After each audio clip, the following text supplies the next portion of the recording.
ఆ బ్రహ్మందు లేకగలిగిన బ్రహ్మను నేననటి మాయ ఈ ప్రబల జగంపై బ్రహ్మను గని తానేగుటే ఈ బ్రహ్మను అనే మాయకు పని బ్రహ్మందు సుమి. మన పని ఏమిటి? ఆ పరిపూర్ణ బ్రహ్మము లోపల ఆత్మ బ్రహ్మము నేననే బ్రహ్మం వచ్చి మాయ అనేటటువంటి సృష్టిని తయారు చేసుకొని మన ధర్మం ఏమిటంటే ఈ యొక్క ఆత్మ బ్రహ్మముతోని ఆ పరిపూర్ణాన్ని తెలుసుకొని ఉల్కా అస్తో యథా కచ్చిత్ ద్రవ్యమాలోక్యత త్యజేత్ జ్ఞానేన జ్ఞేయమాలోక్య పచ్చ జ్ఞానం పరిత్యజేత్. ప్రతి మానవునికి ఆత్మ ఒక దీపమును అస్తమునందు పట్టుకొని వాడు కోరిన వస్తువును వెదుకున్న తర్వాత దీపమును ఎట్లా విడుచుతున్నాడో ఈ జ్ఞానమగు జ్ఞేయమైనటువంటి పరిపూర్ణాన్ని తెలుసుకొని ఈ యొక్క జ్ఞానమైనటువంటి ఆత్మను కూడా వదిలిపెట్టాలని చెప్పి పెద్దలంతా చెప్పినారు. ఇది జ్ఞానమే గొప్పదని. జ్ఞానము నేనొక్కటే జ్ఞానమునకు వేరంచు గనబోకు సుమి. జ్ఞానము వచ్చును పోవును జ్ఞానాతీతమును నీవు గాంచిన దాకన్. జ్ఞానానికి అతీతమైనటువంటి దాన్ని నువ్వు చూసిన దాక వస్తూనే ఉంటావు, పోతూనే ఉంటావు మూర్ఖుడా. జ్ఞానానికి అతీతమైనటువంటి పరిపూర్ణ తత్వాన్ని తెలుసుకుంటే ఈ సృష్టి లేదు. యదృశ్యం తన్నశ్యం. నేను నశించేవాడిని, ఈ సృష్టి అంతా లేకనే ఉండే, సృష్టిని తయారు చేసినటువంటి ఆత్మ కూడా లేకనే ఉండే అనేటటువంటిది అర్థం కావాలి. కాబట్టి ఇంతటితో నా ఉపన్యాసాన్ని ముగిస్తున్నాను. సద్గురు ప్రభు మహారాజుకి జై. ఇప్పుడు వారు డాక్టర్ ఇస్తున్నాను, మరి వారు మాట్లాడుతున్నారు.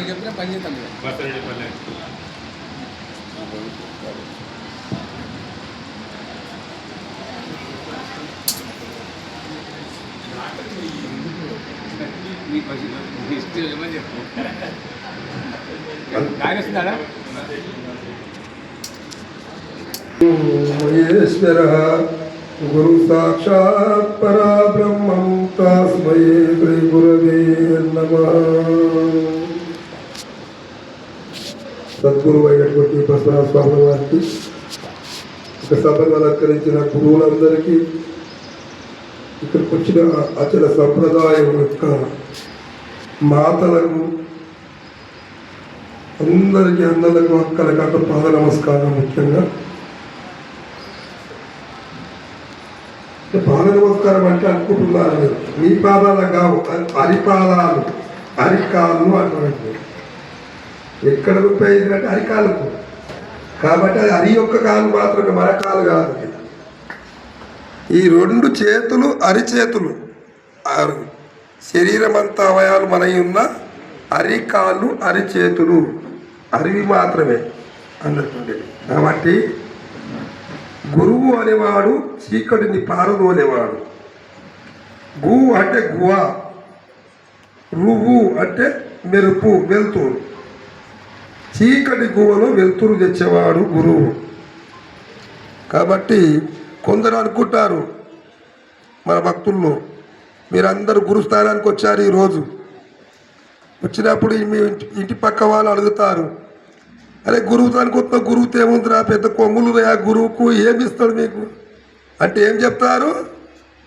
గురువుకు ఎన్ని కొమ్ములు ఉంటాయి? ఎన్ని ఉంటాయి? గు, గా కొంబెడితే గు, రా కొంబెడితే రు, వా కొంబెడితే ఊ, 3 కొమ్ములు ఉంటాయన్నమాట గురువుకు. ఆ గురువును జయించిన వాళ్ళు, ఆ 3 కొమ్ములు ఉండే వాళ్ళు ఉండరు ఎవరిగా. కాబట్టి అంతకరమైన పేరు గురునామంలో ఉంది. ఈ అందరికీ చాలా తెలిసిన అచల సంప్రదాయ గురువులు ఉన్నారు. మా దత్త సంప్రదాయం, మాతా మాణిక్యేశ్వరి యొక్క ప్రియ శిష్యులం మేము. ముఖ్యంగా అహింస మార్గం గురించే తెలియజేస్తుంటారు ఎక్కువ. నేను హింసను మించిన పాపము లేదు, అహింసను మించిన ధర్మము లేదు, సత్యాన్ని మించిన వేదము లేదు, తల్లిదండ్రిని మించిన దైవము లేడు. ఈ అచల సంప్రదాయం అంతా మనకు పూసగుచ్చి చెప్పినట్టు చెప్తుంది. ఏ వేదాలు చదివినా కొందరికి అర్థం కావు.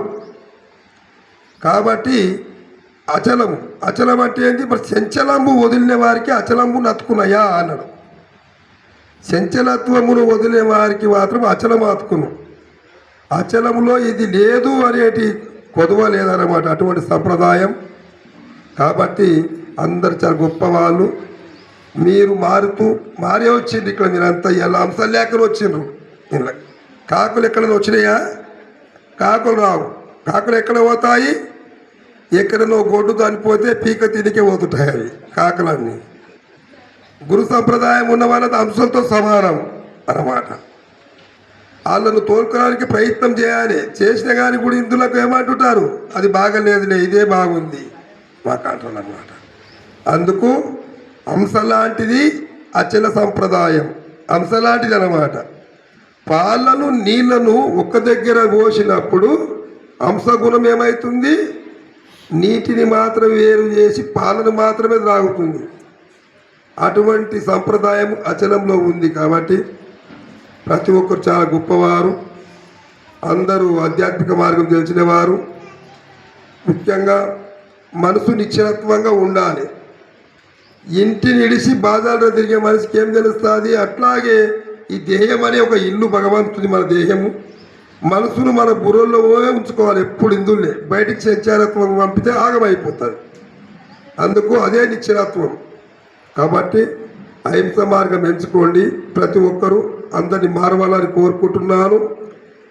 నీటిలో నిగనిగలాడేటి నీటి పుష్పములు నీకేమి పాపంబు చేసే, బ్రహ్మముహూర్తమున ధ్యానంబు కొరకు నిద్ర లేపేటి కోడి పుంజులు కొట్లాడెనా, పచ్చిగడ్డిని మేచే పొటెన్లు నీతోని పోరు చేసెనా, అడవిలో నతృడకరులై తిరిగే జింక కుందెల్లు నీతోని కుందులాడెనా, బలిమిగా అవుటి శిరస్సును నరికి అవుటి మురికి తిరుట కంటే మరణమే మేలయా కృష్ణగిరివాస కాశీలింగ.